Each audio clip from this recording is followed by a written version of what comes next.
दोस्तों नमस्कार। ये है मार्गदर्शन फॉर सिविल सर्विसेज। मैं अनुराग चौधरी।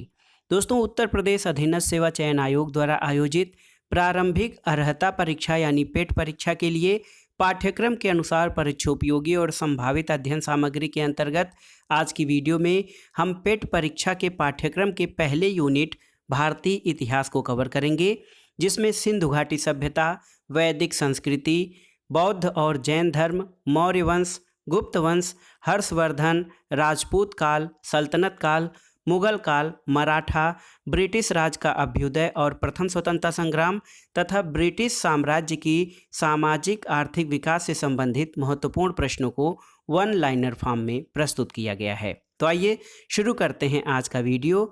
उत्तर प्रदेश अधीनस्थ सेवा चयन आयोग प्रारंभिक अर्हता परीक्षा का पहला भाग, भारतीय इतिहास।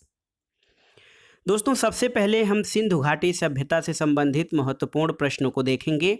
देखिए, सिंधु घाटी सभ्यता दोस्तों एक नगरीय सभ्यता थी। आप जानते हैं सिंधु घाटी सभ्यता नगरीय सभ्यता थी, जबकि वैदिक सभ्यता ग्रामीण थी।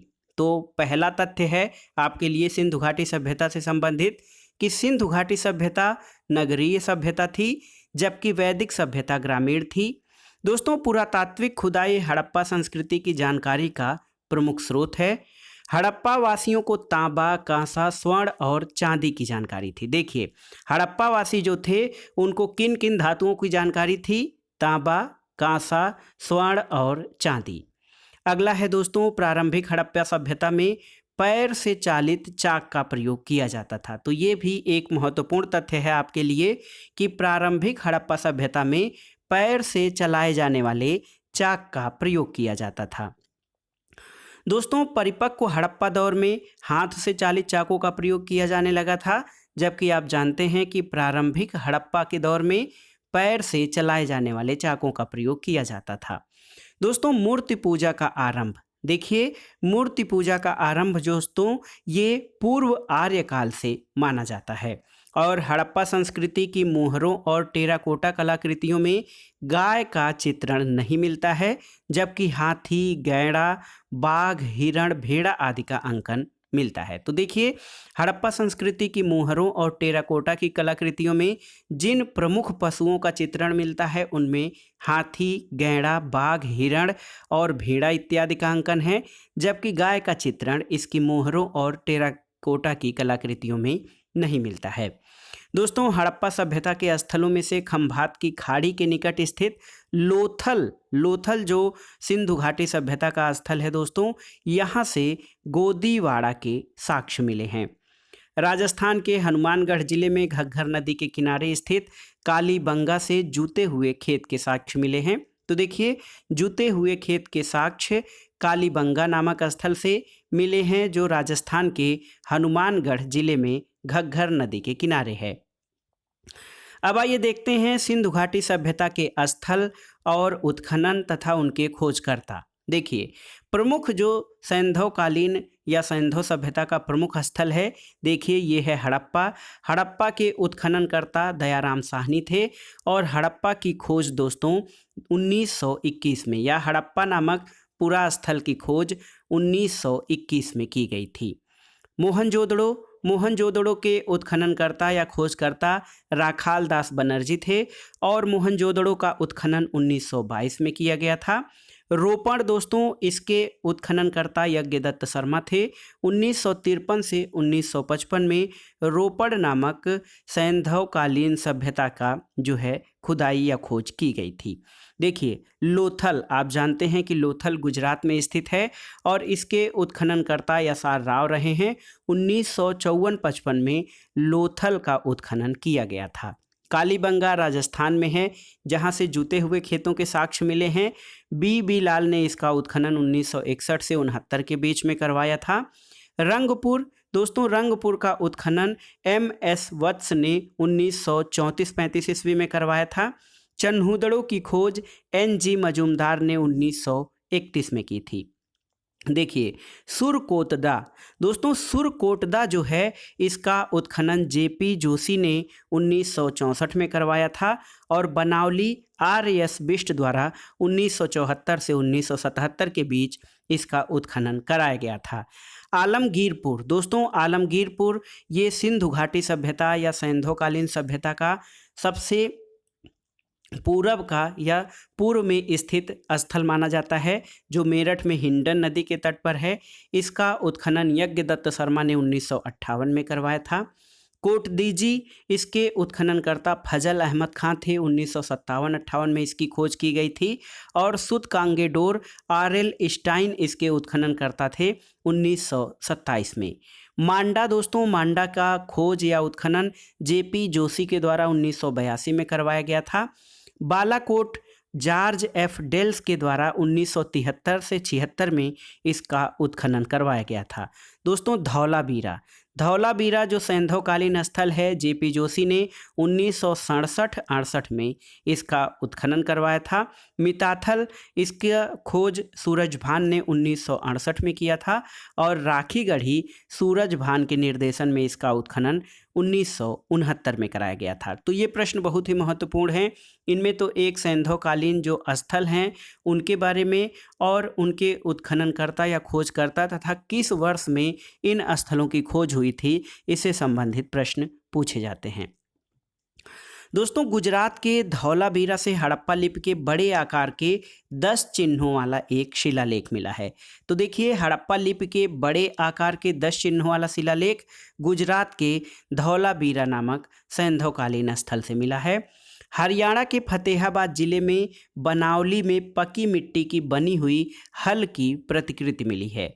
दोस्तों सैंधव सभ्यता के महान स्नानागार के साक्ष्य कहाँ से मिले हैं? तो मोहनजोदड़ो से प्राप्त हुए हैं सैंधव सभ्यता के महान स्नानागार के साक्ष्य।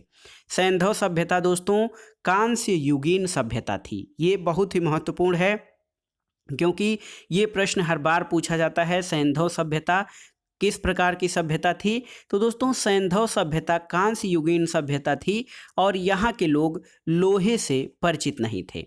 तो एक बहुत ही महत्वपूर्ण तथ्य आपको मिल गया कि सैंधव सभ्यता के लोग लोहे से परिचित नहीं थे। राखीगढ़ी कहाँ पर स्थित है? तो राखीगढ़ी हरियाणा के हिसार जिले में घग्घर नदी के तट पर स्थित है। राखीगढ़ी स्थल की खोज 1969 में सूरजभान ने की थी। दोस्तों मोहनजोदड़ो और चन्हूदड़ो, देखिए मोहनजोदड़ो और चन्हूदड़ो दोनों सिंध प्रांत में स्थित हैं और सुरकोतरा गुजरात में स्थित है। ऐसे भी प्रश्न पूछते हैं कि सिंध प्रांत में दो जो है हड़प्पा कालीन स्थल कौन से हैं? तो याद रखिए मोहनजोदड़ो और चन्हूदड़ो ये दोनों स्थल सिंध प्रांत में हैं। सुरकोटदा गुजरात राज्य में स्थित है। अगला है दोस्तों रंगपुर, जो है ये गुजरात के काठियावाड़ प्रायद्वीप में मादर नदी के पास स्थित है। तो रंगपुर गुजरात में काठियावाड़ के पास मादर नदी के तट पर स्थित है। सिंधु घाटी सभ्यता से संबंधित प्रश्नों के बाद आइए देखते हैं वैदिक संस्कृति से संबंधित महत्वपूर्ण प्रश्न जो आपकी परीक्षाओं की दृष्टि से बहुत ही महत्वपूर्ण हैं। देखिए आर्य, दोस्तों आर्य जो है संस्कृत भाषा का शब्द है जिसका अर्थ होता है श्रेष्ठ या कुलीन। तो आर्य संस्कृत भाषा का शब्द है जिसका अर्थ होता है श्रेष्ठ या कुलीन। और क्लासिकीय संस्कृत में, देखिए क्लासिकीय संस्कृति में दोस्तों आर्य शब्द का अर्थ जो होता है वो होता है एक उत्तम व्यक्ति। वेदों की संख्या कितनी है? तो वेदों की संख्या 4 है, ऋग्वेद, सामवेद, यजुर्वेद और अथर्ववेद। दोस्तों वेदों में जो सबसे प्राचीन और महत्वपूर्ण है वो ऋग्वेद है और इसे सर्वाधिक प्राचीन वेद माना जाता है। इसके अलावा एक प्रश्न और बनता है, देखिए वेद त्रयी या त्रयी किसे कहा जाता है?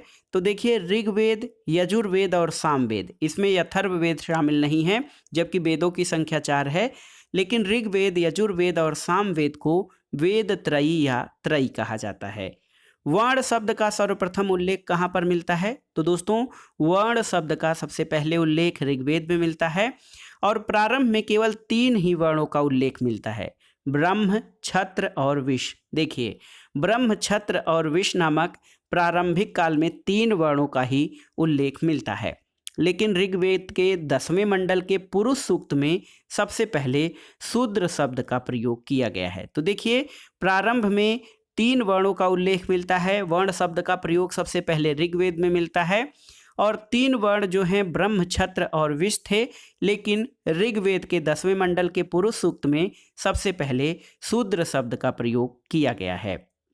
दोस्तों, ऋग्वेद में चारों वर्णों की उत्पत्ति को एक विराट पुरुष के विभिन्न अंगों से बताई गई है। दोस्तों, अथर्ववेद जो है ये औषधियों से संबंधित वेद है और ऋग्वेद में ईश्वर की महिमा यानी देवताओं की स्तुति, यजुर्वेद में कर्मकांड या बलिदान विधि, सामवेद में संगीत का विस्तृत उल्लेख है और सामवेद को भारतीय संस्कृति का उत्पत्ति का स्रोत भी माना जाता है। भारतीय संगीत के उत्पत्ति का स्रोत या भारतीय संगीत का जनक सामवेद को माना जाता है। ऋग्वेद में आप जानते हैं स्रोत और प्रार्थनाएं हैं जो विभिन्न देवताओं की स्तुतियों में जो है कहे गए हैं। तो ऋग्वेद में स्रोत और प्रार्थनाओं की संख्या जो है 1028 सूक्त हैं। तो देखिए, ऋग्वेद में कुल सूक्तों की संख्या 1028 है। अब आइए देखते हैं दोस्तों बौद्ध धर्म से संबंधित महत्वपूर्ण प्रश्न जो आपके परीक्षाओं की दृष्टि से अत्यंत ही संभावित और महत्वपूर्ण हैं। देखिए, गौतम बुद्ध का जन्म कपिलवस्तु के निकट लुम्बिनी में 563 ईसा पूर्व में हुआ था। तो गौतम बुद्ध का जन्म कपिलवस्तु के निकट लुम्बिनी में 563 ईसा पूर्व में हुआ था। दोस्तों, बुद्ध के पिता शुद्धोधन शाक्य गण के प्रधान थे और माता माया देवी कोलीय गणराज्य यानी कोलीय वंश की कन्या थी। गौतम बुद्ध के बचपन का नाम सिद्धार्थ था और 29 वर्ष की अवस्था में उन्होंने गृह त्याग किया, जिसको कि बौद्ध ग्रंथों में महाभिनिष्क्रमण की संज्ञा दी जाती है।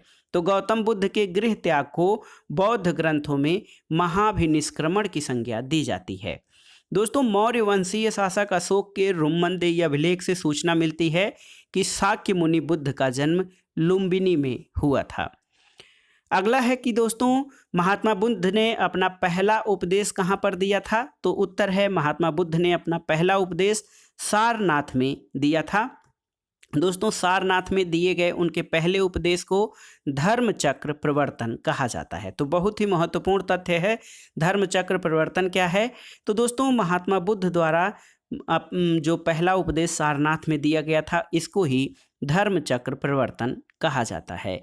महात्मा बुद्ध ने दोस्तों मल्लगढ़ राज्य की राजधानी कुशीनारा में 483 ईसा पूर्व में 80 वर्ष की अवस्था में शरीर का त्याग किया था और गौतम बुद्ध के शरीर के त्याग को बौद्ध ग्रंथों में महापरिनिर्वाण कहा जाता है। अगला है दोस्तों, 6 वर्षों की कठिन साधना के बाद 35 वर्ष की अवस्था में वैशाख पूर्णिमा की रात्रि को एक पीपल वृक्ष के नीचे गौतम बुद्ध को ज्ञान प्राप्त हुआ था और ज्ञान प्राप्ति के बाद वह बुद्ध कहलाए थे। दोस्तों, बुद्ध के सबसे अधिक शिष्य कौशल राज्य में हुए थे। ये भी बहुत ही महत्वपूर्ण प्रश्न है कि बुद्ध के सबसे अधिक शिष्यों की संख्या किस राज्य में थी? तो कौशल राज्य में बुद्ध के सबसे अधिक शिष्य थे। और महात्मा बुद्ध वत्स राज्य उदयन के शासनकाल में कौशाम्बी आयत थे। दोस्तों, बौद्ध संगीतियों से भी प्रश्न पूछे जाते हैं। कुल 4 बौद्ध संगीतियाँ हुई हैं, उनके बारे में जान लीजिए। प्रथम बौद्ध संगीत या प्रथम बौद्ध परिषद बुद्ध की मृत्यु के तत्काल बाद राजगृह की सप्तपर्णी गुफा में आयोजित हुई थी। अजातशत्रु, दोस्तों अजातशत्रु जो हैं मगध के शासक थे, ये महात्मा बुद्ध के समकालीन शासक थे। प्रथम बौद्ध संगीत की अध्यक्षता महाकश्यप या महाकश्यप ने की थी। दोस्तों, द्वितीय बौद्ध संगीत का आयोजन कालाशोक यानी जो शिशुनाग वंश का शासक था कालाशोक, उसके शासनकाल में बुद्ध की मृत्यु के 100 वर्ष बाद वैशाली में किया गया था। तो देखिए, द्वितीय बौद्ध परिषद, इसका आयोजन कालाशोक या शिशुनाग वंश के शासक कालाशोक के शासनकाल में बुद्ध की मृत्यु के 100 वर्ष बाद वैशाली में किया गया था। तृतीय बौद्ध संगीत, तो तृतीय बौद्ध संगीत का आयोजन मौर्य सम्राट अशोक के शासनकाल में पाटलिपुत्र में हुआ था और मोगलिपुत्र तिस्य जो थे ये तृतीय बौद्ध संगीत के अध्यक्ष थे। चतुर्थ बौद्ध संगीत बहुत ही महत्वपूर्ण है। कनिष्क के शासनकाल में कुंडलवन कश्मीर में संपन्न हुई थी। इसकी अध्यक्षता वसुमित्र और उपाध्यक्षता अश्वघोष ने की थी। दोस्तों, देवदत्त और जो है हंस की कथा आपने बचपन में पढ़ी होगी छोटे कक्षाओं में। देवदत्त जिसने हंस को बाण से मारकर घायल कर दिया था और बुद्ध ने या सिद्धार्थ ने उसको बचाया था। तो देवदत्त बुद्ध का चचेरा भाई था। देवदत्त पहले उनका अनुगत बना, फिर उनका विरोधी बन गया था। दोस्तों सबसे पहले बुद्ध ने जिन 4 आर्य सत्यों का उपदेश दिया था वे आर्य सत्य हैं। देखिए, दुख, दुख समुदाय, दुख निरोध और दुख निरोधगामिनी प्रतिपदा। तो देखिए, बुद्ध ने 4 आर्य सत्यों का उपदेश दिया। उसमें पहला दुख है, दूसरा है दुख समुदाय, तीसरा दुख निरोध और चौथा दुख निरोधगामिनी प्रतिपदा। बुद्ध के जीवन से संबंधित प्रतीकों से भी प्रश्न पूछे जाते हैं। जैसे बुद्ध के जन्म से संबंधित जो प्रतीक हैं वो कमल और सांड हैं। गृह त्याग का या जो गृह त्याग है घोड़ा उसका प्रतीक है। दोस्तों बुद्ध के जीवन में कमल और सांड उनके जन्म से संबंधित है। घोड़ा उनके गृह त्याग से संबंधित है। पीपल या बोधि वृक्ष जो है, बुद्ध को ज्ञान की प्राप्ति पीपल या बोधि वृक्ष के नीचे हुई थी, तो इसलिए इसको ज्ञान प्राप्ति को पीपल से संबंधित माना जाता है। पद चिन्ह को निर्वाण से और स्तूप को गौतम बुद्ध की मृत्यु से जोड़कर देखा जाता है। तो देखिए, जन्म को कमल और सांड के प्रतीक से, गृह त्याग को घोड़ा से, ज्ञान प्राप्ति को पीपल या बोध वृक्ष से, निर्वाण को पद चिन्ह से और मृत्यु को स्तूप के द्वारा दर्शाया जाता है। दोस्तों महात्मा बुद्ध जो थे वो कर्म के सिद्धांत में विश्वास करते थे और अपने प्रिय शिष्य आनंद के कहने पर बुद्ध ने वैशाली में स्त्रियों को बौद्ध संघ में भिक्षुणी के रूप में प्रवेश करने की अनुमति दी थी। एक प्रश्न और बनता है कि बौद्ध धर्म में सर्वप्रथम शामिल होने वाली स्त्री कौन थी? तो उनकी माता ही थी दोस्तों, प्रजापति गौतमी उनकी विमाता थी, जिन्होंने उनकी माता की मृत्यु के बाद उनका पालन पोषण किया था और बौद्ध संघ में शामिल होने वाली पहली स्त्री थी महाप्रजापति गौतमी। दोस्तों त्रिपिटक जो है बौद्ध ग्रंथों में सर्वाधिक महत्वपूर्ण है। विनय पिटक, सुत्त पिटक और अभिधम्म पिटक। तो दोस्तों बुद्ध की मृत्यु के बाद उनकी शिक्षाओं को संकलित करके 3 भागों में बांटा गया था, इसी को त्रिपिटक कहा जाता है। दोस्तों विनय पिटक जिसमें संघ संबंधी नियम हैं और बौद्ध धर्म के आचार की शिक्षाएं हैं। विनय पिटक में क्या है? संघ संबंधी नियम और आचार की शिक्षाएं। सुत्त पिटक में बौद्ध धर्म के धार्मिक सिद्धांतों का वर्णन है और अभिधम्म पिटक जो है इसमें बौद्ध धर्म के दार्शनिक सिद्धांत वर्णित हैं। देखिए, थेरी गाथा बौद्ध साहित्य है जिसमें 32 बौद्ध कवित्रियों की रचनाएं या कविताएं संकलित हैं। तो याद कर लीजिए, थेरी गाथा बौद्ध साहित्य है जिसमें 32 बौद्ध कवित्रियों की कविताएं संकलित हैं। दोस्तों बिहार में राजगीर की पहाड़ियों से 400 मीटर की ऊंचाई पर शांति स्तूप विश्व का सबसे ऊंचा कहा जाने वाला विश्व शांति स्तूप है। देखिए, विश्व शांति स्तूप कहाँ पर स्थित है? तो बिहार में राजगीर की पहाड़ियों पर 400 मीटर की ऊंचाई पर शांति स्तूप विश्व का सबसे ऊंचा स्तूप है। दोस्तों भारहुत और सांची के स्तूप की स्थापना मौर्य शासक अशोक के शासनकाल में हुई थी और अमरावती स्तूप जो दक्षिण भारत में है इसका निर्माण सातवाहनों के समय में हुआ था। दोस्तों सातवाहनों की राजधानी क्या थी? तो सातवाहन शासकों की राजधानी प्रतिष्ठान या पैठन थी और इनकी प्रारंभिक राजधानी अमरावती मानी जाती है। तो दोस्तों सातवाहनों की प्रारंभिक राजधानी अमरावती थी, लेकिन बाद में इनकी राजधानी प्रतिष्ठान या पैठन हो गई थी। महास्तूप, देखिए महास्तूप का निर्माण अशोक के समय ईंटों की सहायता से हुआ था, जिसके चारों ओर काष्ठ की वेदिका बनी हुई थी। दोस्तों शुंग काल में उसे पाषाण पट्टिकाओं से जोड़ा गया और वेदिका भी पत्थर की ही बनाई गई थी। देखिए, चारों दिशाओं में 4 तोरण किस युग में लगाए गए? तो वेदिका के चारों दिशाओं में 4 तोरण सातवाहन काल में लगाए गए थे। दोस्तों क्षणिकवाद का सिद्धांत बौद्ध धर्म में स्वीकार किया गया है। लाइट ऑफ एशिया या एशिया का ज्योतिपुंज किसे माना जाता है? तो उत्तर है गौतम बुद्ध को एशिया का ज्योतिपुंज माना जाता है और गौतम बुद्ध के जीवन पर एडविन एर्नाल्ड ने लाइट ऑफ एशिया नामक काव्य पुस्तक की रचना की थी और ये पुस्तक लंदन में 1879 में प्रकाशित हुई थी। तो दोस्तों गौतम बुद्ध को एशिया का ज्योतिपुंज या लाइट ऑफ एशिया कहा जाता है। गौतम बुद्ध के जीवन पर एडविन एर्नाल्ड ने लाइट ऑफ एशिया नामक काव्य पुस्तक की रचना की जो लंदन में 1879 में प्रकाशित हुई थी।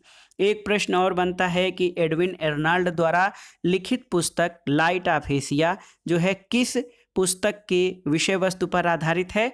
तो उत्तर है ललित विस्तार। लाइट ऑफ एशिया ललित विस्तार पुस्तक के विषय वस्तु पर आधारित है।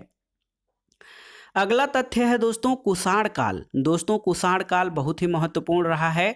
कुषाण काल में गांधार और मथुरा कला शैली के तहत बुद्ध और बोधिसत्व की बहुसंख्यक मूर्तियों का यानी बैठी हुई और खड़ी हुई स्थिति में निर्माण हुआ था।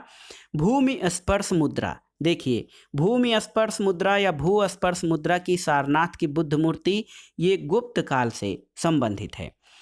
दोस्तों अंगुत्तर निकाय, दोस्तों बौद्धकालीन ग्रंथ है, बौद्ध ग्रंथ अंगुत्तर निकाय।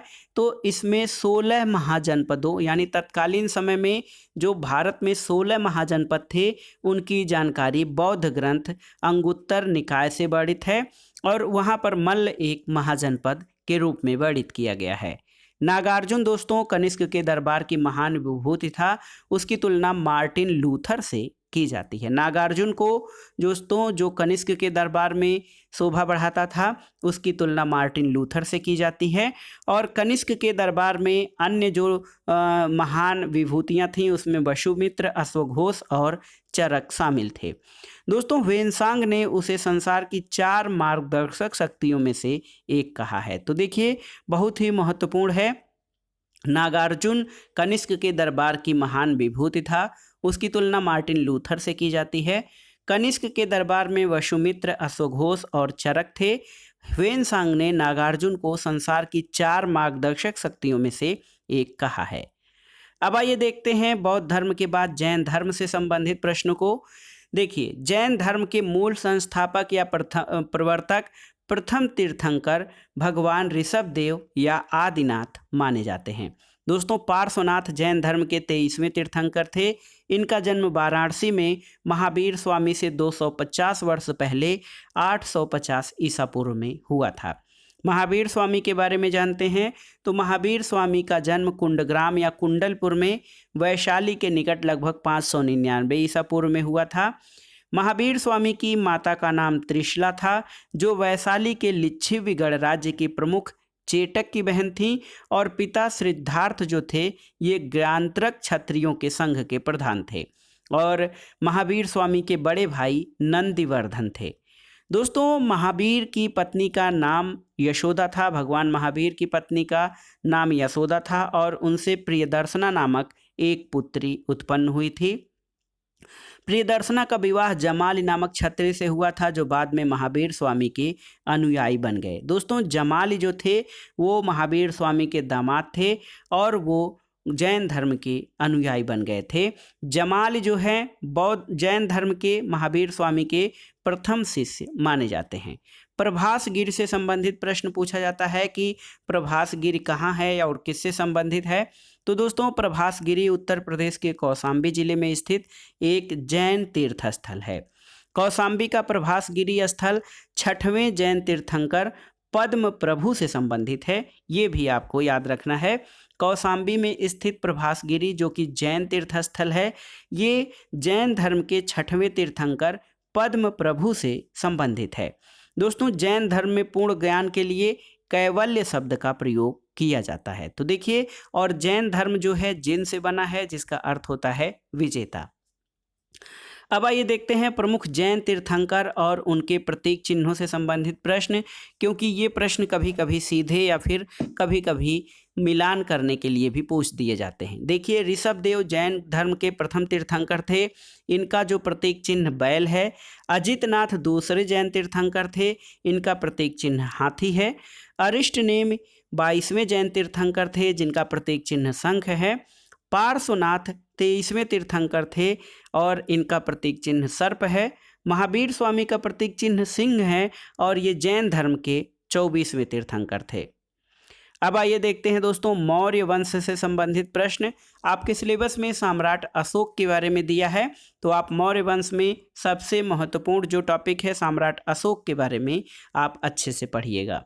दोस्तों अशोक का राज्याभिषेक 269 ईसा पूर्व के लगभग हुआ था और अशोक के अभिलेखों में सबसे पहले उसे देवनामपी और देवनामपियदस्सी कहा गया है। अशोक के जो अभिलेख हैं उसमें हर जगह उसे देवनामप्रिय और देवनामप्रियदर्शी, इसका मतलब है देवताओं का प्रिय या देखने में सुंदर। तो देखिए अशोक का नाम पुराणों में अशोकवर्धन मिलता है, बहुत ही महत्वपूर्ण है। अशोक के अभिलेखों में उसे हर जगह देवनामप्रिय और देवनामप्रियदर्शी मिलता है, उसके नाम से संबोधित किया गया है, जिसका अर्थ देवताओं का प्रिय या देखने में सुंदर होता है।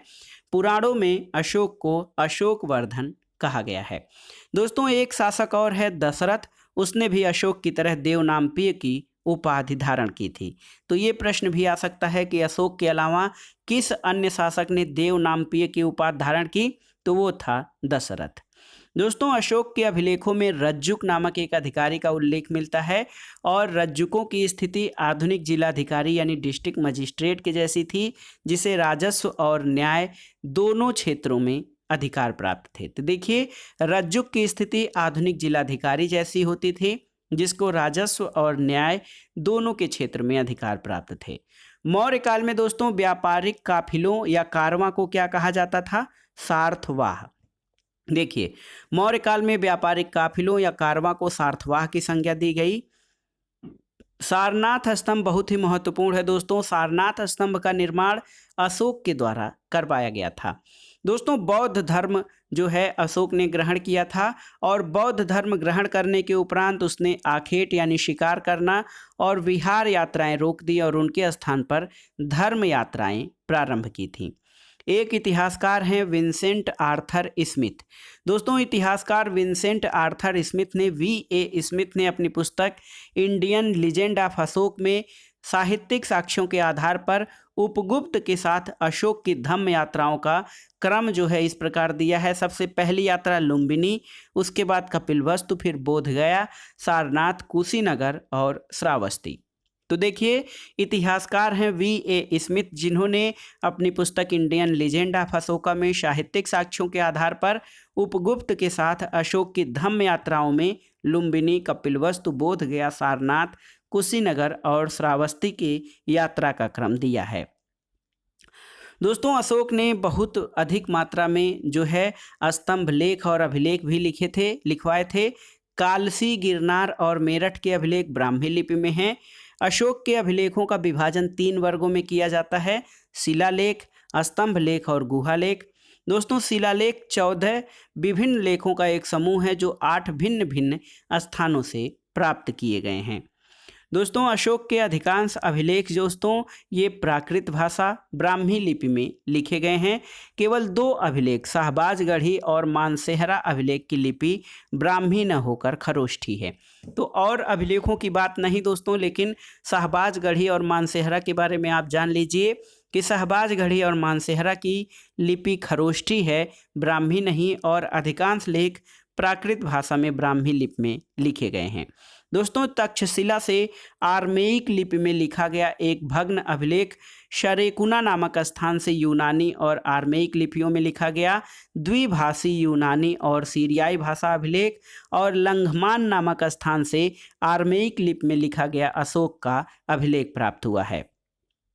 दोस्तों सबसे पहले किसको अशोक के अभिलेखों को पढ़ने का जो है सफलता मिली थी, तो उत्तर है जेम्स प्रिंसेप। देखिए जेम्स प्रिंसेप को अशोक के अभिलेखों को पढ़ने का श्रेय दिया जाता है।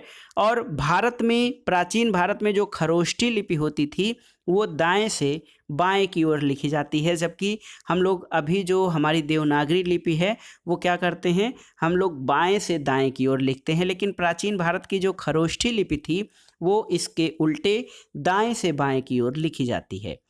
दोस्तों देखिए अशोक ने अपने राज्याभिषेक के किस वर्ष में लुम्बिनी की यात्रा की थी, तो ये था राज्याभिषेक का 20वां वर्ष। दोस्तों अशोक ने अपने राज्याभिषेक के 20वें वर्ष में लुम्बिनी की यात्रा की थी। अब आइए देखते हैं अशोक के शिलालेख और उनसे संबंधित या उनमें जो शामिल विषय हैं। प्रथम शिलालेख पशुबल की निंदा करता है। द्वितीय शिलालेख में मनुष्य और पशु की चिकित्सा की बात की गई है। तीसरे शिलालेख में अधिकारियों का 5वें वर्ष दौरा। 5वां शिलालेख धर्म महामात्रों की नियुक्ति से संबंधित है। 6वां शिलालेख आत्मनियंत्रण की शिक्षा देता है। 11वां शिलालेख धर्म की व्याख्या।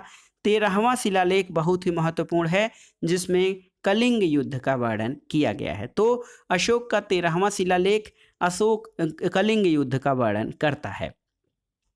यहाँ पर देखिए दोस्तों, प्रांत अशोक के समय में या मौर्यकालीन प्रांत और उनकी राजधानियाँ देखते हैं। देखिए, उत्तरापथ इसकी राजधानी तक्षशिला थी। अवंतिरठ इसकी राजधानी उज्जैनी थी। कलिंग की राजधानी दोस्तों तोसली थी। दक्षिणापथ की राजधानी सुवर्णगिरी थी। प्राच्य या पूर्वी प्रदेश जो प्रांत था उसकी राजधानी पाटलिपुत्र थी। दोस्तों, अशोक ने बुद्ध की जन्मभूमि होने के कारण लुम्बिनी ग्राम का धार्मिक कर माफ कर दिया था और भू राजस्व 1/6 से घटाकर 1/8वां भाग कर दिया था। तो ये बहुत ही महत्वपूर्ण है। बुद्ध की जन्मभूमि होने के कारण लुम्बिनी ग्राम का धार्मिक कर माफ किया गया और भू राजस्व 1/6 से घटाकर 1/8 कर दिया गया था। दोस्तों, हमने अभी चर्चा किया कि अशोक का 13वां शिलालेख बहुत ही महत्वपूर्ण है।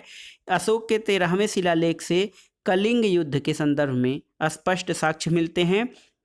दोस्तों, अशोक के दीर्घ शिलालेख 12वें शिलालेख में संप्रदायों के सार की वृद्धि होने की कामना की गई है और धार्मिक सहिष्णुता के उपाय बताए गए हैं। तो देखिए, अशोक का जो 12वां शिलालेख है, दीर्घ 12वां शिलालेख, इसमें धार्मिक सहिष्णुता से संबंधित जो है उपाय किए गए हैं।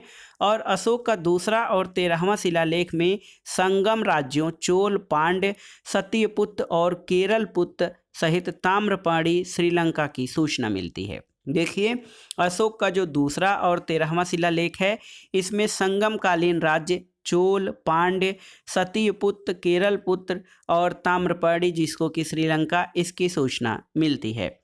दोस्तों, मौर्य शासक अशोक के 13वें शिलालेख से ये पता चलता है। देखिए, मौर्य शासक अशोक के 13वें शिलालेख से ज्ञात होता है कि अशोक के 5 यवन राजाओं के साथ मैत्रीपूर्ण संबंध थे, जिसमें अंटियोक यानी एंटियोकस द्वितीय, थियोस जो है सीरिया का शासक था, तुर्मय या तुर्माय जो टालेमी द्वितीय फिलाडेल्फस मिस्र का राजा था, अंतकिनी या एंटीगोनस गोनातास जो मैसिडोनिया या मकदूनिया का राजा था, मग साइरेन का शासक था और अलिक सुंदर अलेक्जेंडर अपाइरस या एपिरस का राजा था। ये जो जानकारी हमको मिलती है कि अशोक का जो है 5 यवन राजाओं के साथ मैत्रीपूर्ण संबंध थे, ये उसके 13वें शिलालेख से मिलती है। अब आइए देखते हैं दोस्तों, गुप्त काल या गुप्त वंश या चंद्रगुप्त द्वितीय से संबंधित महत्वपूर्ण प्रश्नों को। देखिए, गुप्त वंश ने दोस्तों 275 से 550 ईस्वी तक शासन किया था और इस वंश की स्थापना लगभग 275 ईस्वी में महाराज श्रीगुप्त के द्वारा की गई थी। तो गुप्त वंश बहुत ही महत्वपूर्ण है दोस्तों। इसने 275 से 550 ईस्वी तक शासन किया और इस वंश की स्थापना 275 ईस्वी में महाराज श्रीगुप्त के द्वारा की गई थी। गुप्त वंश का प्रथम शक्तिशाली शासक चंद्रगुप्त प्रथम था, जिसने 319 से 335 ईस्वी तक शासन किया था। दोस्तों, चंद्रगुप्त प्रथम ने अपनी महत्ता सूचित करने के लिए अपने पूर्वजों के विपरीत महाराजा धीराज की उपाधि धारण की थी। यहाँ पर देखिए, एक प्रश्न और पूछा जाता है, वाकाटक शासक प्रवरसेन प्रथम ने 4 अश्वमेध यज्ञों का संपादन किया था। तो किस शासक ने 4 अश्वमेध यज्ञ किए थे? तो ये था प्रवरसेन प्रथम, जो वाकाटक वंश का शासक था। दोस्तों, कन्नौज को महोदया या महोदया श्री आदि नामों से अभिव्यक्त किया गया है। प्राचीन काल में जो कन्नौज है उसको महोदया या महोदया श्री के नाम से अभिव्यक्त किया गया है। इतिहासकार विंसेंट स्मिथ, दोस्तों विंसेंट स्मिथ ने अपनी रचना अर्ली हिस्ट्री ऑफ इंडिया में समुद्रगुप्त की वीरता और विजयों पर मुग्ध होकर उसे भारत के नेपोलियन की संज्ञा दी है। तो दोस्तों, भारत का नेपोलियन समुद्रगुप्त को कहा जाता है, जो कि गुप्त वंश का शासक था, और समुद्रगुप्त को भारतीय नेपोलियन की संज्ञा इतिहासकार विंसेंट स्मिथ द्वारा दी गई है। अब आइए देखते हैं, अगला प्रश्न है कि इलाहाबाद का अशोक स्तंभ अभिलेख समुद्रगुप्त यानी 335 से 375 ईस्वी के शासन के बारे में सूचना प्रदान करता है। इलाहाबाद स्तंभ पर समुद्रगुप्त के संधि विग्रहिक हरिसेन ने संस्कृत भाषा में प्रशंसात्मक वर्णन प्रस्तुत किया गया है, जिसको कि प्रयाग प्रशस्ति कहा जाता है। तो दोस्तों, इलाहाबाद स्तंभ जो कि अशोक का स्तंभ था, उस पर समुद्रगुप्त के मंत्री हरिसेन ने संस्कृत भाषा में प्रशंसात्मक वर्णन किया है, जिसको प्रयाग प्रशस्ति कहा जाता है। दोस्तों, चंद्रगुप्त द्वितीय या जो चंद्रगुप्त विक्रमादित्य कहा जाता है, वह पहला गुप्त शासक था जिसने परम भागवत की उपाधि धारण की थी। गुप्त शासक चंद्रगुप्त द्वितीय विक्रमादित्य को शक विजेता भी कहा जाता है। और देखिए, पश्चिम भारत के अंतिम शक राजा रुद्र सिंह तृतीय को चंद्रगुप्त द्वितीय विक्रमादित्य ने 5वीं सदी के प्रथम दशक में परास्त करके पश्चिमी भारत में शक सत्ता का उन्मूलन किया था। दोस्तों, शकों को हराने के कारण चंद्रगुप्त विक्रमादित्य की एक अन्य उपाधि शकारी भी है। तो चंद्रगुप्त द्वितीय या चंद्रगुप्त विक्रमादित्य ये बहुत ही महत्वपूर्ण शासक रहा गुप्त वंश का। इसने विक्रमादित्य और परम भागवत की उपाधियां धारण की और शकों को हराने के बाद चंद्रगुप्त विक्रमादित्य ने शकार की उपाधि धारण की। और शकों को हराने के उपलक्ष्य में चंद्रगुप्त ने चांदी के सिक्के चलाए थे। दोस्तों, हूणों का पहला भारतीय आक्रमण गुप्त सम्राट स्कंदगुप्त के शासनकाल में हुआ था। ये प्रश्न भी बहुत ही महत्वपूर्ण है। हूणों का पहला आक्रमण या पहला भारतीय आक्रमण कब हुआ था? गुप्त शासक स्कंदगुप्त के शासनकाल में, और स्कंदगुप्त के हाथों वो बुरी तरह पराजित हुए थे। ताम्रलिप्ति बंदरगाह के बारे में पूछता है। दोस्तों, गुप्त काल में बंगाल में ताम्रलिप्ति एक प्रमुख बंदरगाह था, जहां से उत्तर भारतीय व्यापार और साथ ही दक्षिण पूर्व एशिया, चीन, लंका, जावा, सुमात्रा आदि देशों के साथ व्यापार होता था। तो गुप्त काल में ताम्रलिप्ति महत्वपूर्ण बंदरगाह था जो कि बंगाल में था। दोस्तों, गुप्त काल में गुजरात, बंगाल, दक्कन और तमिलनाडु वस्त्र उत्पादन के प्रसिद्ध केंद्र थे। धन्वंतरि चंद्रगुप्त द्वितीय विक्रमादित्य के 9 रत्नों में से एक थे। ये आयुर्वेद शास्त्र के प्रकांड पंडित माने जाते हैं। चरक, दोस्तों चरक जो थे कनिष्क के राजवैद्य थे। इन्होंने चरक संहिता की रचना की थी। और भास्कराचार्य प्रख्यात खगोल वैज्ञानिक और गणितज्ञ थे, जिन्होंने सिद्धांत शिरोमणि और लीलावती नामक ग्रंथों की रचना की थी। तो सिद्धांत शिरोमणि और लीलावती की रचना भास्कराचार्य ने की थी। ये भारत के प्रख्यात खगोलज्ञ और गणितज्ञ थे। दोस्तों, गुप्त काल में जो स्वर्ण मुद्रा चलती थी उसको दीनार कहा जाता था। चीनी यात्री फाहियान ने चंद्रगुप्त विक्रमादित्य के समय काल में यात्रा की थी। दोस्तों, फाहियान के अनुसार लोग दैनिक क्रय विक्रय में कौड़ियों का प्रयोग करते थे। और देखिए, एक प्रश्न ये पूछा जाता है, सती प्रथा का प्रथम अभिलेखीय साक्ष्य कहाँ से मिलता है? तो सती प्रथा का प्रथम अभिलेखीय साक्ष्य एरण से प्राप्त होता है। और एरण अभिलेख 510 ईस्वी का है, जिसमें गोपराज नामक सेनापति की स्त्री के सती होने का उल्लेख मिलता है। गुप्त संवत का प्रवर्तन किसने किया था? तो गुप्त संवत का प्रवर्तक चंद्रगुप्त प्रथम था। और गुप्त संवत की तिथि कितनी है? तो 319 ईस्वी गुप्त संवत की तिथि है। दोस्तों, गुप्त वंश के शासकों ने मंदिरों और ब्राह्मणों को सबसे अधिक ग्राम अनुदान में दिए थे। तो ये भी बहुत ही महत्वपूर्ण है कि किस वंश के शासकों ने मंदिरों और ब्राह्मणों को सबसे अधिक ग्राम अनुदान में दिए थे? तो ये था गुप्त वंश। दोस्तों, गुप्त वंश इसलिए एक कारण से और महत्वपूर्ण है कि इस काल में कला और साहित्य में बहुत अधिक प्रगति हुई थी, जिस कारण इस काल को प्राचीन भारत का स्वर्ण युग भी कहा जाता है। अब आइए पाठ्यक्रम के अनुसार राजपूत काल और हर्षवर्धन से संबंधित परीक्षोपयोगी प्रश्नों को देखते हैं। दोस्तों, महाबलीपुरम में रथ मंदिरों का निर्माण किसने करवाया? पल्लव शासकों के द्वारा महाबलीपुरम में रथ मंदिरों का निर्माण कराया गया था। पल्लवकालीन मामल्ल शैली में बने रथों या एकात्मक मंदिरों में द्रौपदी रथ सबसे छोटा है। आपके लिए एक प्रश्न है कि मामल्ल शैली में बने रथों में कौन सा रथ सबसे बड़ा है? राष्ट्रकूट वंश की राजधानी क्या थी? दोस्तों, राष्ट्रकूट वंश की राजधानी मान्यखेट थी। होयसलों की राजधानी द्वार समुद्र थी। और दोस्तों, पालवंशी शासक देवपाल बौद्ध धर्म का मतानुयायी था और लेखों में उसे परम सौगत भी कहा गया है। तो देखिए, पाल वंश के शासक देवपाल को परम सौगत कहा गया है, जो कि बौद्ध धर्म का मतानुयायी था। देवपाल ने जावा के शैलेंद्र वंशी शासक बालपुत्र देव के अनुरोध पर उसे नालंदा में एक बौद्ध विहार बनवाने के लिए 5 गांव दान में दिए थे। जेजाक भुक्ति, दोस्तों जेजाक भुक्ति किस वर्तमान खंड का प्राचीन नाम था? तो उत्तर है जेजाक भुक्ति बुंदेलखंड का प्राचीन नाम था। एक प्रश्न और आता है, विक्रमशिला और सोमपुरी महाविहार का निर्माण किसने करवाया था? तो दोस्तों विक्रमशिला और सोमपुरी यानी पहाड़पुर में प्रसिद्ध विहारों का निर्माण या स्थापना धर्मपाल द्वारा करवाया गया था। एक और प्रश्न है कि प्रतिहार वंश का महानतम शासक कौन था? प्रतिहार वंश का महानतम शासक मिहिर भोज था, जिसका शासनकाल 836 से 885 ईस्वी था।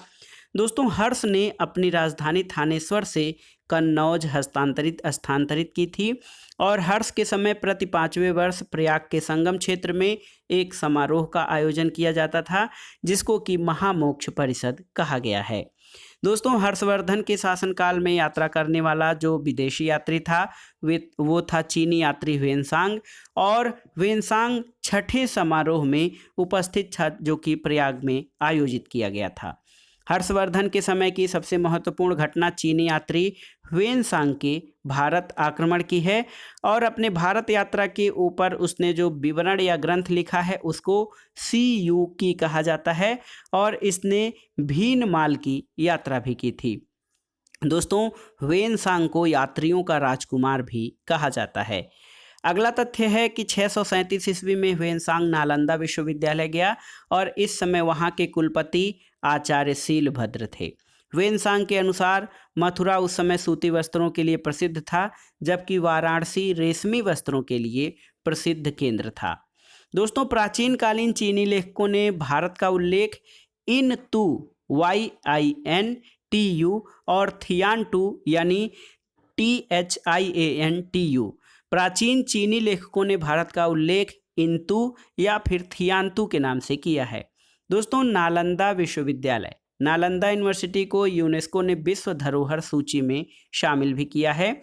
और एक प्रश्न और है कि नालंदा विश्वविद्यालय बख्तियार खिलजी के अधीन तुर्क मुस्लिम आक्रमणकारियों द्वारा 1193 ईस्वी में नष्ट किया गया था। और आपको बताना है कि नालंदा विश्वविद्यालय का जो है उसको नष्ट करने वाला कौन था। अब आइए देखते हैं प्रमुख लेखक और उनकी रचनाएं जो परीक्षाओं के लिए अति महत्वपूर्ण हैं। देखिए सर्ववर्मा की कृति का तंत्र है, भारवी ने किरातार्जुनीयम लिखा था, राजशेखर ने कर्पूर मंजरी नामक ग्रंथ की रचना की, तो चंद्रबरदाई ने पृथ्वीराज रासो की रचना की। विशाख दत्त की महत्वपूर्ण कृति देवी चंद्रगुप्तम है जो कि नाटक है, और जयानक की रचना पृथ्वीराज विजय है। पृथ्वीराज विजय जयानक भट्ट की रचना है। सारंग देव की रचना हमीर रासो है और बिल्हड़ ने विक्रमांक देव चरित्र की रचना की है। कल्हड़ की रचना आप जानते ही होंगे, राजतरंगड़ी, जो कि भारत का जो है तिथिबद्ध या क्रमबद्ध इतिहास का पहला ग्रंथ माना जाता है। बिल्हड़ की रचना विक्रमांक देव चरित्र है। बोरोबदूर स्तूप, दोस्तों बोरोबदूर का प्रख्यात स्तूप कहाँ पर स्थित है? इंडोनेशिया के जावा द्वीप पर स्थित है। बोरोबदूर एक यूनेस्को द्वारा मान्य विश्व विरासत स्थल है। दोस्तों पांड्यों के शासनकाल में द्रविड़ शैली में मंदिरों का निर्माण हुआ था। तो द्रविड़ शैली में मंदिरों का निर्माण किस शासनकाल में हुआ था? तो पांड्य वंश के शासनकाल में द्रविड़ शैली में मंदिरों का निर्माण हुआ था। दोस्तों हर्षवर्धन, हर्ष जो था वो संस्कृत के 3 नाटक ग्रंथों का रचयिता माना जाता है, प्रियदर्शिका, रत्नावली और नागानंद। देखिए प्रियदर्शिका, रत्नावली और नागानंद की रचना हर्ष ने की थी। हर्षचरित की रचना किसने की थी आपको बताना है। हर्षचरित नामक ग्रंथ की रचना किसने की थी? दोस्तों जयदेव ने हर्ष को भास, कालिदास, बाण, मयूर आदि कवियों की समकक्षता में रखते हुए उसे कविता कामिनी का साक्षात हर्ष निरूपित किया है। तो हर्ष को कालिदास, भास, बाण, मयूर आदि कवियों के समकक्ष रखते हुए कविता कामिनी का साक्षात हर्ष जयदेव ने हर्षवर्धन को कहा है। अब आइए देखते हैं दोस्तों सल्तनत काल से संबंधित महत्वपूर्ण प्रश्न। देखिए मक्का जो है सऊदी अरब में स्थित है और यहीं पर 570 ईस्वी में इस्लाम धर्म के प्रवर्तक हजरत मोहम्मद शाह का जन्म हुआ था। मोहम्मद साहब मक्का से मदीना 622 ईस्वी में प्रस्थान किए थे और हिजरी संवत का प्रारंभ 622 ईस्वी में हुआ था। मोहम्मद साहब ने मक्का से मदीना प्रस्थान का जो उनका समय है 622 ईस्वी, उसी समय हिजरी संवत का प्रारंभ हुआ था। मोहम्मद साहब की मृत्यु 632 ईस्वी में हुई थी। और दोस्तों फारसी ग्रंथ एक है चचनामा। फारसी ग्रंथ चचनामा से अरबों द्वारा सिंध पर विजय की जानकारी मिलती है।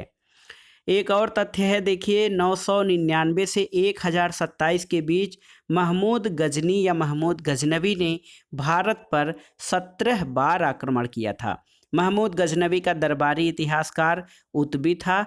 उसने उतबी की रचना है किताब उल यामिनी अथवा तारीख ए यामिनी। तो महमूद गजनवी के दरबारी इतिहासकार उतबी की रचना है किताब उल यामिनी अथवा तारीख ए यामिनी। दोस्तों शाहनामा का लेखक फिरदौसी था और ये महमूद गजनवी के दरबार का प्रसिद्ध विद्वान कवि है। तो शाहनामा दोस्तों राजाओं की वंशावलियों को निरूपित करता है, जिसके रचनाकार फिरदौसी हैं, जो महमूद गजनवी के दरबार का प्रसिद्ध विद्वान कवि था। अब आइए देखते हैं स्थापत्य कला से संबंधित सल्तनत कालीन प्रमुख भवन, उनके निर्माता और उनकी स्थिति। देखिए कुव्वतुल इस्लाम मस्जिद, ये इसका निर्माण कुतुबुद्दीन ऐबक ने करवाया था। ये दिल्ली में स्थित है। कुतुब मीनार का निर्माण कुतुबुद्दीन ऐबक ने ख्वाजा बख्तियार काकी के जो है याद में बनवाया था। दिल्ली में स्थित है। 2.5 दिन का झोपड़ा कुतुबुद्दीन ऐबक ने करवाया था। ये अजमेर में है। अतारकिन का दरवाज़ा इल्तुतमिश द्वारा इसका निर्माण करवाया गया, नागौर राजस्थान में स्थित है। इल्तुतमिश का मकबरा, जिसका निर्माण इल्तुतमिश ने ही करवाया था, ये दिल्ली में स्थित है। शीरी का किला अलाउद्दीन खिलजी द्वारा निर्मित करवाया गया था, दिल्ली में स्थित है। अलाई दरवाज़ा दिल्ली में है, जिसका निर्माण अलाउद्दीन खिलजी ने करवाया था। गयासुद्दीन का मकबरा, दोस्तों गयासुद्दीन तुगलक ने इसका निर्माण करवाया था, ये दिल्ली में स्थित है। आदिलाबाद का किला मोहम्मद तुगलक ने इसका निर्माण करवाया, दिल्ली में स्थित है। जहां पनाह नगर नई दिल्ली में स्थित है, मोहम्मद तुगलक ने इसका निर्माण करवाया था। अदीना मस्जिद, ये बहुत ही महत्वपूर्ण है। सिकंदर शाह ने इसका निर्माण जो है पांडुआ में करवाया था। चांद मीनार या चार मीनार कुली कुतुब शाह द्वारा इसका निर्माण हैदराबाद में करवाया गया था। और विजय स्तंभ, ये राणा कुंभा द्वारा चित्तौड़ में विजय स्तंभ निर्मित करवाया गया था। दोस्तों फिरदौसी आप जानते हैं कि शाहनामा का लेखक है और महमूद गजनवी का दरबारी कवि था। इसको पूरब के होमर की उपाधि दी जाती है। दोस्तों एक प्रश्न और पूछा जाता है, पुराणों का अध्ययन करने वाला पहला मुसलमान कौन था? तो ये था अलबरूनी। अलबरूनी पहला मुसलमान था जिसने पुराणों का अध्ययन किया था। अलबरूनी ने अरबी भाषा में तहकीक ए हिंद नामक ग्रंथ की रचना की थी। और दोस्तों शिहाबुद्दीन मोहम्मद गोरी का प्रथम आक्रमण 1175 ईस्वी में मुल्तान पर हुआ था। 1191 का वर्ष बहुत ही महत्वपूर्ण है, क्योंकि 1191 में पृथ्वीराज चौहान और गोरी के मध्य तराइन का प्रथम युद्ध हुआ था। और इस युद्ध में शिहाबुद्दीन की सेना के दोनों पार्श्व परास्त हो गए थे। 1192 ईस्वी में तराइन के द्वितीय युद्ध में मोहम्मद गोरी द्वारा पृथ्वीराज चौहान की पराजय के बाद भारत में मुस्लिम शक्ति की स्थापना हुई थी। 1194 ईस्वी का जो चंदावर का युद्ध था, उसमें मोहम्मद गोरी ने कन्नौज के गढ़वाल राजा जयचंद को पराजित किया था। और एक तथ्य और बहुत ही इम्पॉर्टेंट है कि मोहम्मद गोरी के सिक्कों पर देवी लक्ष्मी की आकृति बनी हुई है और दूसरे तरफ अरबी भाषा में कलमा खुदा हुआ है। दोस्तों 1206 से 1290 ईस्वी तक के दिल्ली के सुल्तान गुलाम वंश के सुल्तानों के नाम से विख्यात हुए। देखिए 1206 से 1290 तक के दिल्ली सल्तनत के जो सुल्तान थे, वो दोस्तों देखिए गुलाम वंश के नाम से विख्यात हुए थे। भारत में गुलाम वंश का संस्थापक या गुलाम वंश का पहला शासक कुतुबुद्दीन ऐबक था, जिसका शासनकाल 1206 से 1210 ईस्वी था। ऐबक की राजधानी दोस्तों लाहौर थी और ऐबक ने कभी सुल्तान की उपाधि नहीं धारण की थी। उसने केवल मलिक और सिपह सलार की पदवियों से ही अपने को संतुष्ट रखा था। दोस्तों, ऐबक जो था बहुत ही उदार था और अपनी उदारता के कारण कुतुबुद्दीन ऐबक इतना अधिक दान करता था कि उसे लाख बख्श के नाम से जाना जाता है। लाख बख्श किसे कहा जाता है? तो कुतुबुद्दीन ऐबक को। दोस्तों, दिल्ली का पहला सुल्तान कौन था? तो दिल्ली का पहला सुल्तान इल्तुतमिश था और खलीफा ने 1229 में इल्तुतमिश के शासन की पुष्टि उन सारे क्षेत्रों में कर दी जो उसने विजित किया और उसे सुल्तान ए आजम की उपाधि प्रदान की थी। दोस्तों, सल्तनत युग के दो महत्वपूर्ण सिक्के कौन थे? एक चांदी का टंका जो 175 ग्रेन का और तांबे का जीतल था, इल्तुतमिश ने प्रारंभ किए थे और सिक्कों पर टकसाल का नाम लिखवाने की परंपरा की शुरुआत भी इल्तुतमिश के द्वारा की गई थी। दोस्तों, मंगोल नेता चंगेज खां भारत की उत्तर पश्चिमी सीमा पर इल्तुतमिश के शासनकाल में आया था और भारत की पहली महिला या प्रथम महिला शासिका कौन थी? तो दोस्तों, मध्यकालीन भारत की प्रथम महिला शासिका रजिया सुल्तान थी जिसका शासनकाल 1236 से 1240 था। सुल्तान बलबन, इसका पूरा नाम गयासुद्दीन बलबन था और बलबन के विषय में कहा गया है कि उसने रक्त और लौह यानी ब्लड एंड आयरन की नीति अपनाई थी। दोस्तों, बलबन ने फारस के लोक प्रचलित वीरों से प्रेरणा लेकर अपना राजनीतिक आदर्श निर्मित किया था और राजा को धरती पर ईश्वर का प्रतिनिधि या नियामत ए खुदाई माना गया। बलबन के शासनकाल में राजा को धरती पर ईश्वर का प्रतिनिधि या नियामत ए खुदाई माना गया और उसके अनुसार मान मर्यादा में वह केवल पैगंबर के बाद है और राजा जो है जिल्ले अल्लाह या जिल्ले इलाही यानी ईश्वर का प्रतिबिंब है। दोस्तों, बलबन ने ईरानी बादशाहों के कई परंपराओं को अपने दरबार में आरंभ करवाया और उसने सिजदा यानी भूमि पर लेटकर अभिवादन करना और पाबोस यानी सुल्तान के चरणों को चूमना आदि रीतियां आरंभ की थीं। दोस्तों, बलबन ने अपने दरबार में प्रतिवर्ष फारसी त्यौहार नौरोज मनाने की प्रथा की शुरुआत की थी और देखिए, अलाउद्दीन दिल्ली का पहला सुल्तान था जिसने धर्म पर राज्य का नियंत्रण स्थापित किया। अलाउद्दीन खिलजी दिल्ली का पहला सुल्तान था जिसने धर्म पर राज्य का नियंत्रण स्थापित किया। उसने अपने आप को यामिन उल खिलाफत नासिरी अमीर उल मुमनिन बताया था। अलाउद्दीन खिलजी ने धर्म पर राज्य का नियंत्रण स्थापित किया और अपने आप को यामिन उल खिलाफत नासिरी उल मुमनिन बताया था। दोस्तों, सिकंदर ए सानी या द्वितीय सिकंदर की उपाधि किसने धारण की थी? तो अलाउद्दीन खिलजी ने सिकंदर द्वितीय सानी की उपाधि धारण की और उसे अपने सिक्कों पर अंकित करवाया था। दोस्तों, अलाउद्दीन खिलजी के समय जो रानी पद्मिनी या पद्मावती का वर्णन आता है तो पद्मिनी रानी राणा रतन सिंह की पत्नी थी और पद्मिनी की कहानी के आधार पर 1540 ईस्वी में मलिक मोहम्मद जायसी द्वारा लिखित काव्य पद्मावत है। पद्मिनी की कहानी को आधार बनाकर मलिक मोहम्मद जायसी ने जो है पद्मावत नामक जो है लोक काव्य की रचना की है। एक प्रश्न और आता है कि अलाउद्दीन के आक्रमण के समय देवगिरी का शासक कौन था? तो अलाउद्दीन के आक्रमण के समय देवगिरी का शासक रामचंद्र देव था और मलिक काफूर को अलाउद्दीन ने अपनी गुजरात विजय के दौरान प्राप्त किया था। मलिक काफूर, इसको अलाउद्दीन ने अपनी गुजरात विजय के दौरान प्राप्त किया और मलिक काफूर को 1000 दीनारी भी कहा जाता था। दोस्तों, अलाउद्दीन पहला सुल्तान था जिसने भूमि की पैमाइश कराकर लगान वसूलना आरंभ किया और अलाउद्दीन ने एक पृथक विभाग दीवाने मुस्तख राज की स्थापना भी की थी। अलाउद्दीन ने परंपरागत लगान अधिकारियों जैसे खुत, मुकद्दम और चौधरी से लगान वसूल करने का अधिकार छीन लिया था। और देखिए, अलाउद्दीन खिलजी ने उपज का 50% भूमि कर यानी खराज के रूप में निश्चित किया और सल्तनतकालीन शासक अलाउद्दीन खिलजी ने सार्वजनिक वितरण या पब्लिक डिस्ट्रीब्यूशन सिस्टम का प्रारंभ किया था। दोस्तों, अलाउद्दीन के सेनापतियों में गयासुद्दीन तुगलक या गाजी मलिक तुगलक का प्रथम शासक था। तो अलाउद्दीन के सेनापति जो थे गयासुद्दीन तुगलक या गाजी मली, ये तुगलक वंश का प्रथम शासक था।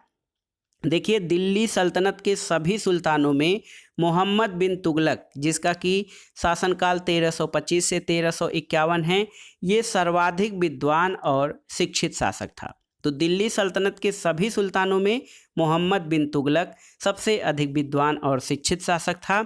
मोहम्मद बिन तुगलक ने दोस्तों कृषि की उन्नति के लिए एक नए विभाग दीवान ए अमीर कोही की स्थापना की थी। तो याद कर लीजिए, दीवान ए अमीर कोही कृषि विभाग है। और इब्न बतूता 1333 से 1347 ये मोरक्को का मूल निवासी अफ्रीकी यात्री था जो मोहम्मद बिन तुगलक के शासनकाल में आया था। दोस्तों रहला जो है इब्न बतूता की प्रमुख कृति है और मोहम्मद बिन तुगलक के कार्यकाल में 1325 से 1351 ईस्वी में इब्न बतूता भारत आया था।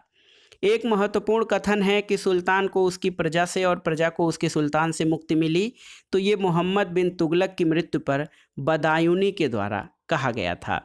सल्तनत काल में सबसे पहले फिरोज शाह तुगलक ने लोक निर्माण विभाग की स्थापना की थी और सिंचाई की सुविधा के लिए फिरोज तुगलक ने 5 बड़ी नहरों का निर्माण किया और 1200 बागों को लगवाया था। तो देखिए, सिंचाई की सुविधा के लिए फिरोज तुगलक ने 5 बड़े नहर और 1200 बागों को लगवाया था।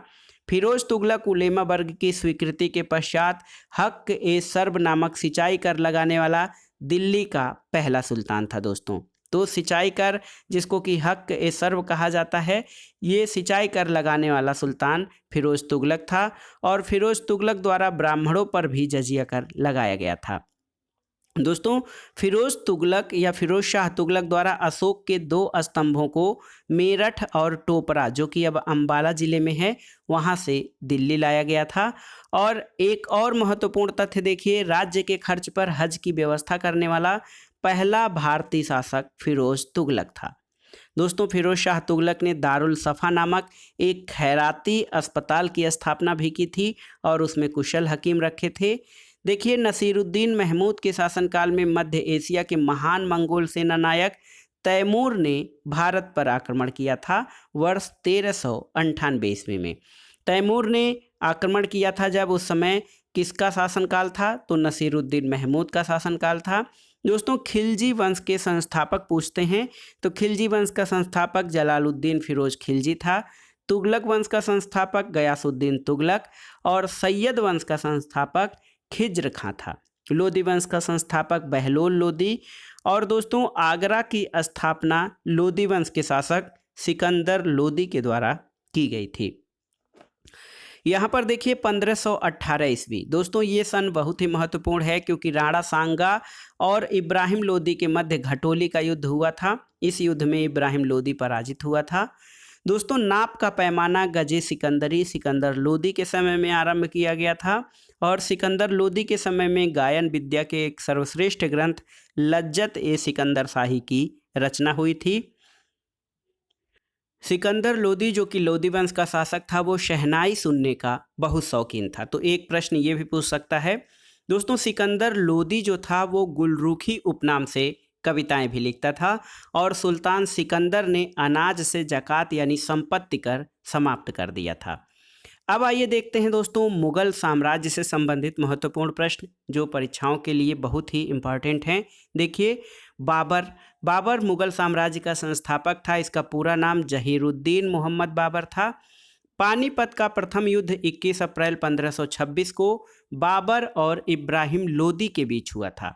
दोस्तों 27 अप्रैल 1526 को बाबर ने अपने आप को बादशाह घोषित किया और भारत में मुगल साम्राज्य की नींव डाली थी।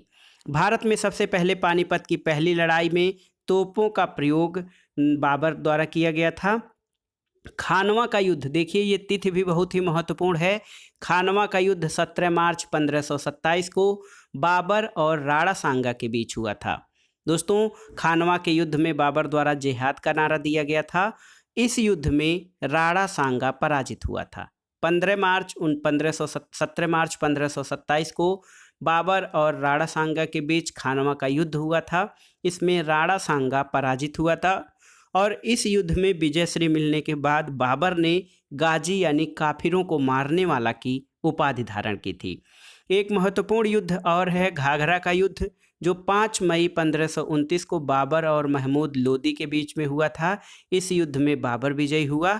बाबर का ये अंतिम युद्ध था, यानी घाघरा का युद्ध 1529 में 5 मई 1529 को बाबर और महमूद लोदी के बीच में हुआ था। ये बाबर का अंतिम युद्ध था। दोस्तों बाबर ने अपनी आत्मकथा तुझके बाबरी या बाबरनामा जिसको कहा जाता है, उसमें जिन दो हिंदू राज्यों का उल्लेख किया है उसमें एक विजयनगर और दूसरा जो है राज्य मेवाड़ है। अकबर ने अब्दुल रहीम खाने खाना द्वारा बाबरनामा का फारसी भाषा में रूपांतरण करवाया था। तो ये देखिए बहुत ही महत्वपूर्ण है, अब्दुल रहीम खान खाना के द्वारा बाबरनामा का फारसी भाषा में रूपांतरण अब्दुल रहीम खान खाना द्वारा किया गया था। देखिए 26 जून 1539 को चौसा का युद्ध हुआ था। इसमें हुमायूं को शेरशाह से पराजित होना पड़ा था और इस युद्ध में निजाम नामक भिश्ती ने हुमायूं की जान बचाई थी। देखिए 17 मई 1540 को दोस्तों कन्नौज या बिलग्राम का युद्ध हुआ था, तिथि याद कर लीजिएगा। इसमें हुमायूं को शेरशाह से पराजित होना पड़ा और विवश होकर एक निर्वासित की भांति इधर उधर भटकना पड़ा। देखिए 22 जून 1555 को सरहिंद का लड़ाई जो हुई थी, इस विजय ने हुमायूं को एक बार पुनः उसका खोया हुआ राज्य वापस दिला दिया था।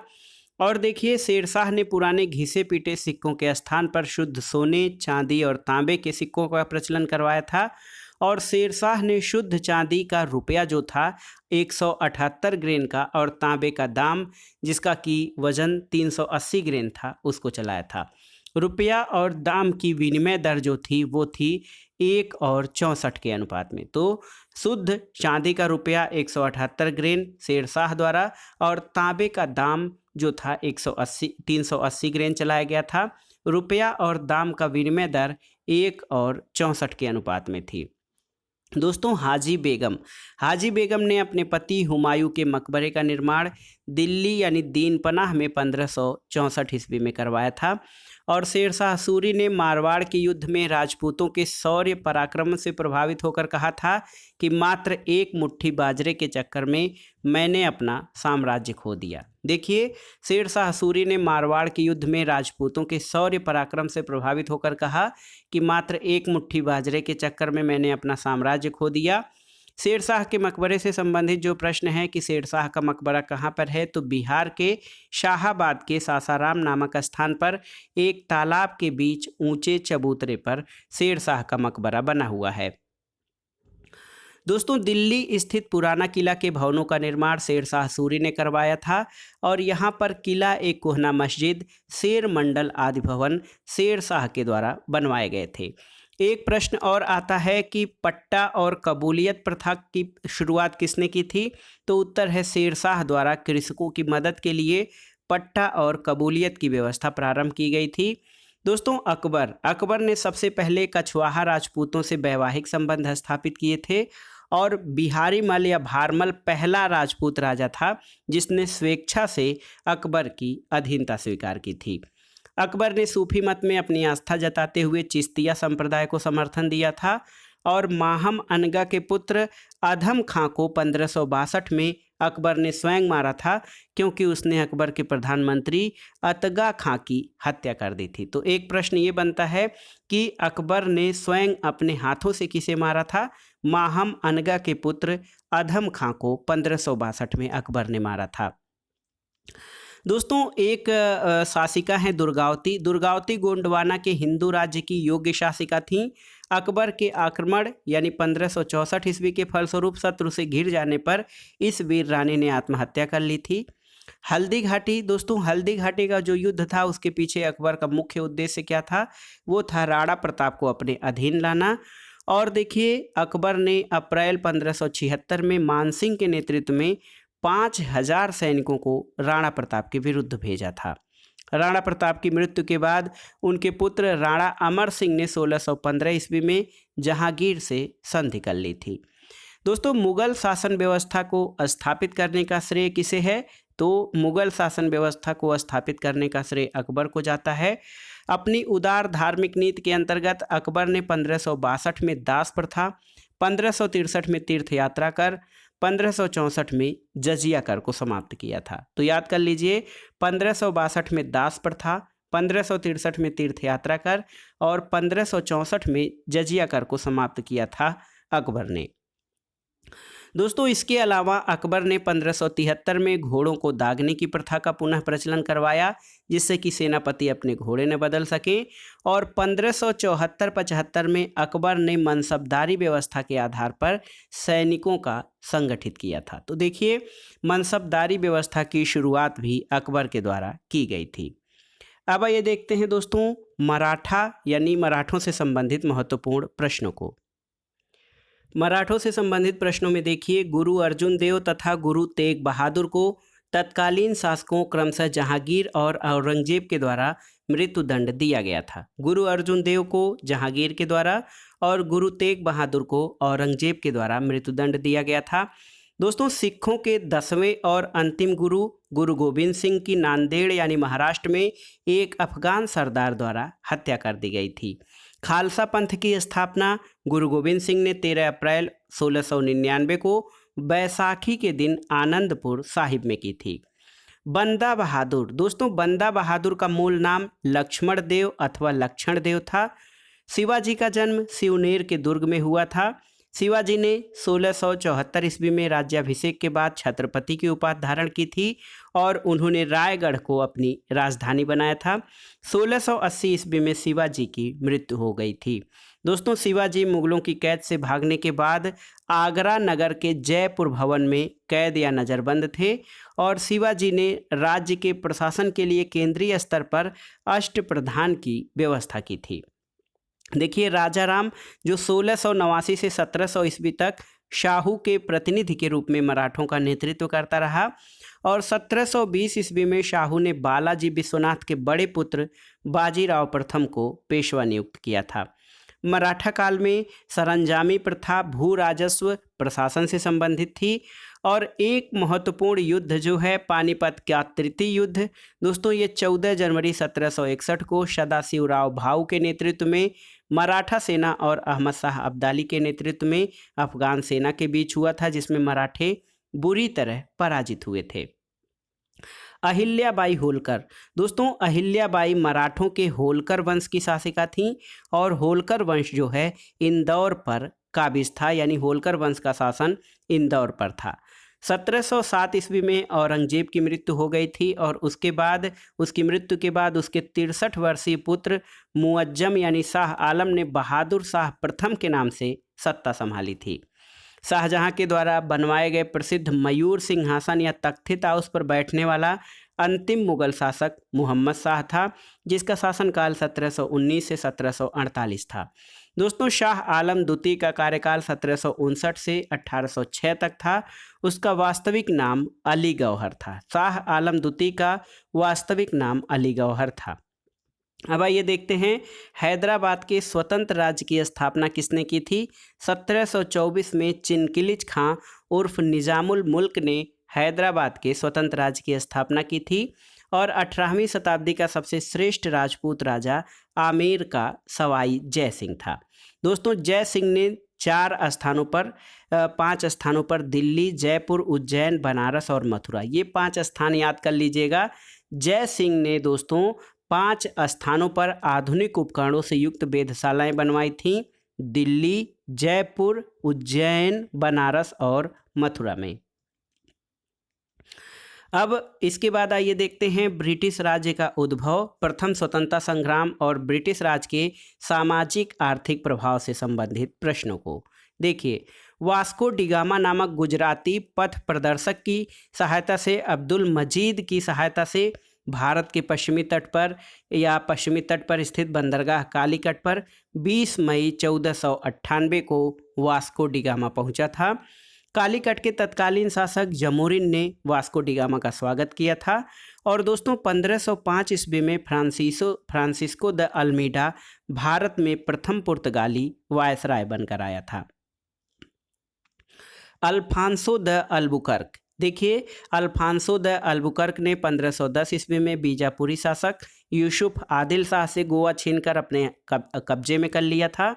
और भारत में एक प्रश्न पूछा जाता है कि भारत में यूरोपीय व्यापारिक कंपनियों के आगमन का क्रम क्या है, तो पुर्तगालीज, डच, अंग्रेज, डेन और फ्रांसीसी। सबसे पहले पुर्तगाली, फिर डच, फिर अंग्रेज उसके बाद डेन और फिर फ्रांसीसी, ये भारत में यूरोपीय व्यापारिक कंपनियों के आगमन का क्रम है। दोस्तों भारत में पुर्तगाली सबसे पहले 1498 में आए और सबसे अंत में यानी 1961 में वापस गए थे। एक प्रश्न और पूछता है दोस्तों, भारत के साथ व्यापार के लिए सबसे पहले संयुक्त पूंजी कंपनी या ज्वाइंट कैपिटल वेंचर डचों ने आरंभ किया था। तो देखिए, भारत के साथ व्यापार करने के लिए सबसे पहले संयुक्त पूंजी कंपनी डचों के द्वारा प्रारंभ की गई थी। दोस्तों डचों ने पुर्तगालियों को पराजित करके आधुनिक कोच्चि में फोर्ट विलियम्स का निर्माण करवाया था और 1599 में इंग्लैंड में एक मर्चेंट एडवेंचर्स नामक दल ने अंग्रेजी ईस्ट इंडिया कंपनी अथवा the governor and the company of merchants trading into the east Indies की स्थापना की थी। तो ईस्ट इंडिया कंपनी का पूरा नाम the governor and company of merchant trading into the east Indies था। जहांगीर के शासनकाल में दोस्तों इंग्लिश ईस्ट इंडिया कंपनी ने सबसे पहले 1611 ईस्वी में मसूलीपट्टनम या मछलीपट्टनम में एक अस्थायी कारखाना स्थापित किया था और 1613 ईस्वी में सूरत में स्थापित कारखाना अंग्रेजों का प्रथम अस्थायी कारखाना था।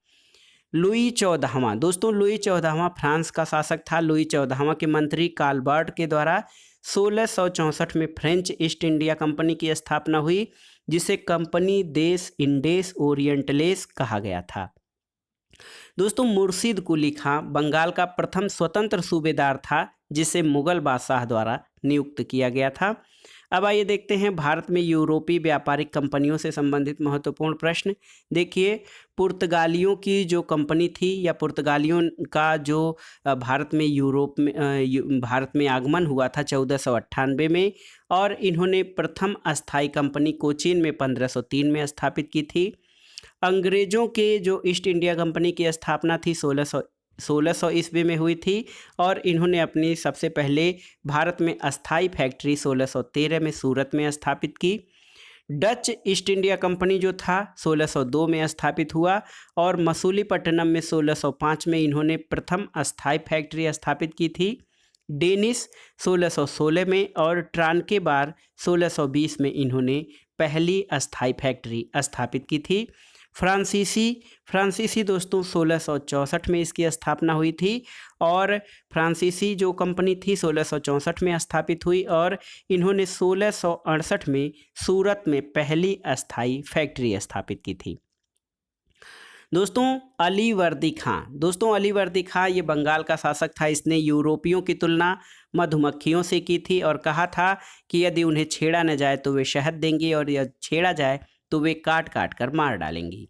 एक घटना आती है ब्लैक होल घटना। दोस्तों ब्लैक होल घटना 20 जून 1756 को नवाब सिराजुद्दौला के शासनकाल में हुई थी और भारत में ब्रिटिश साम्राज्य का संस्थापक किसे माना जाता है?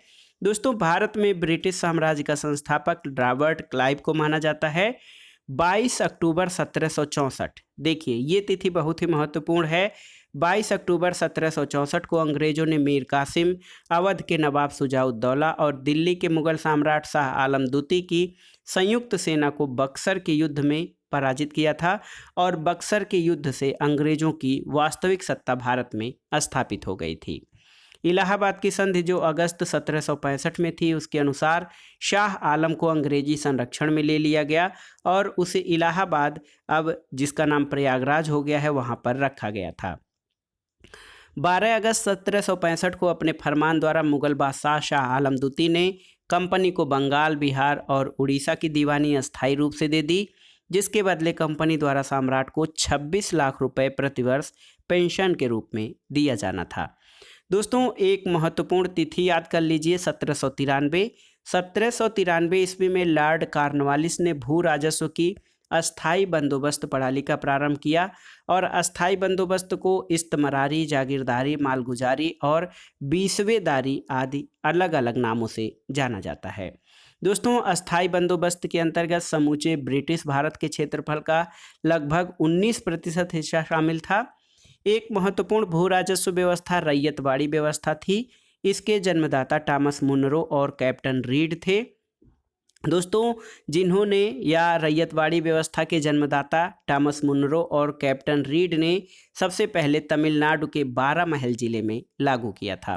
रैयतवाड़ी व्यवस्था मद्रास, बम्बई के कुछ हिस्से, पूर्वी बंगाल, असम और कुर्ग यानी आधुनिक कर्नाटक के एक भाग में लागू की गई थी।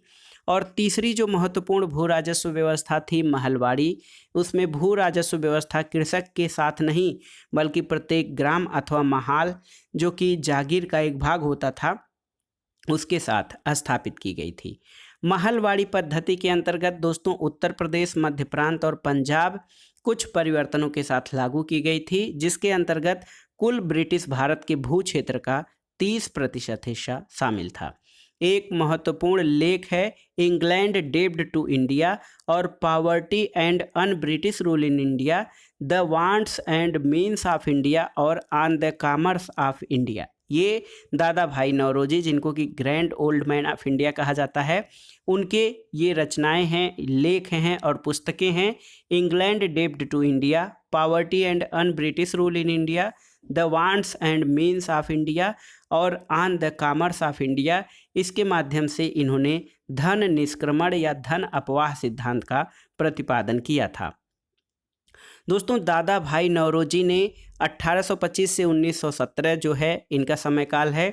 दादा भाई नौरोजी ने 1865 में WC बनर्जी यानी व्योमेश चंद बनर्जी के साथ मिलकर लंदन इंडिया सोसाइटी का गठन किया था और 1892 में लिबरल पार्टी के टिकट पर ब्रिटिश हाउस ऑफ कॉमन्स के लिए चुने जाने वाले दादा भाई नौरोजी पहले भारतीय थे। तो ये था आज का वीडियो दोस्तों। इसमें हमने उत्तर प्रदेश अधीनस्थ सेवा चयन आयोग द्वारा आयोजित प्रारंभिक अर्हता परीक्षा यानी पेट परीक्षा के लिए महत्वपूर्ण इतिहास के प्रश्नों को सॉल्व किया और इसमें उन्हीं प्रश्नों को शामिल किया गया था जो आगामी परीक्षाओं के लिए अति महत्वपूर्ण हैं।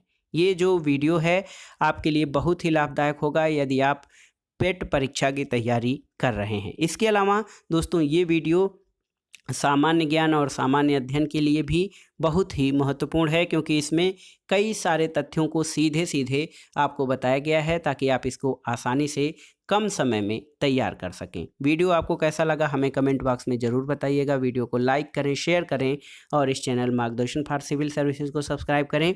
वीडियो देखने के लिए धन्यवाद दोस्तों। नमस्कार।